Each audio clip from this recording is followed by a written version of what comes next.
যে বিভীষিকাময় সময়ে প্রত্যেক নবী বলেছেন আমি পারবো না, প্রত্যেক নবী বলেছেন নফসি নফসি, আমার কি হবে আমি জানি না, আল্লাহ আমারে বাঁচাও। প্রতিটি নবী বলবেন নফসি নফসি, আল্লাহ তুমি আমারে বাঁচাও আমারে বাঁচাও। বিশ্বনবী মাথা তুলবেন, তুলে বলবেন রব্বি হাবলি উম্মতি, আল্লাহ তুমি আমার গুনাহগার উম্মতকে বাঁচাও। এই দুনিয়ার বুকে রব্বুল আলামিন সব নবীকে একটা করে দাওয়া মুস্তাজাবা দিয়েছেন, মানে যে দোয়া করলে কবুল হয়ে যায় সাথে সাথেই।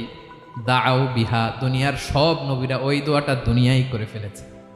ওয়া ইন্নী আখতাবিউ দাওয়াতি শাফাআতান লি উম্মতি ইয়াউমাল কিয়ামাহ, আমার ওই স্পেশাল দোয়াটা আমি দুনিয়ার বুকে কঠিন বিপদে পড়েও কোনোদিন করি নাই। আমি আমার স্পেশাল দোয়াটা কিয়ামতের দিন আমার গুনাহগার উম্মতকে সুপারিশের জন্য রেখে